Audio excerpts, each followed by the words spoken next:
Bodohnya sang jaksa di kasus Amsal Sitepu. Proposalnya isinya apa? Isinya pembuatan video profil desa gitu. Dan dia mendapatkan 20 desa yang setuju sama proposalnya. Dikerjakanlah video itu, teman-teman. Dan selama proses pengerjaan itu tidak ada hambatan, tidak ada masalah, tidak ada halangan. Ya kan, videonya jadi, desanya puas, produknya diserahkan, LPJ-nya dibuat, selesai gitu. Dan dalam proposal itu tentu ada anggaran biaya. Dan berapa anggaran biaya yang dia cantumkan untuk satu video profil? Jawabannya adalah 30 juta.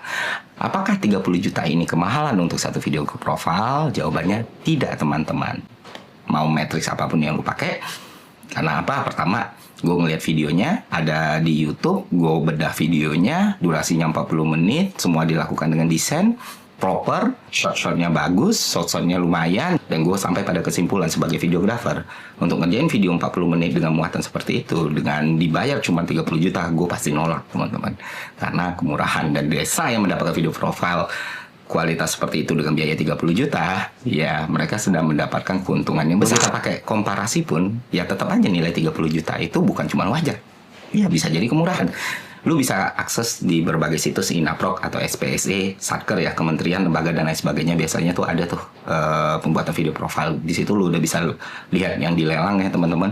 Nilainya bisa ratusan juta bahkan miliaran gitu. Dibandingkan dengan 30 juta, jelas 30 juta itu nilai yang sangat kecil sekali untuk dipermasalahkan, apalagi dipermasalahkan sebagai tindak pidana korupsi. Nah, beberapa tahun kemudian Amsal ternyata ditangkap sama kejaksaan karena dianggap telah melakukan tindak pidana korupsi. Kok bisa? Karena dia dianggap sudah melakukan markup RAB atau anggaran dalam pembuatan video profile. Kayak gue bilang tadi, nilai 30 juta ini dipermasalahkan sama kejaksaan berdasarkan laporan LHPK-nya atau laporan temuan auditnya. Karena gini, menurut anggaran yang disusun sama Amsal, biayanya 30 juta. Tapi menurut temuan Inspektorat Pemda Kabupaten Karo, seharusnya video itu nilainya nggak 30 juta. Berapa nilainya? Ternyata menurut hasil audit nilainya adalah 24,1 juta. Jadi menurut Inspektorat Pemda Karo ini, yang namanya editing itu harusnya gratis. Yang namanya clip on atau mikrofon itu harusnya gratis. Yang namanya idea itu harusnya gratis. Yang namanya cutting itu harusnya gratis.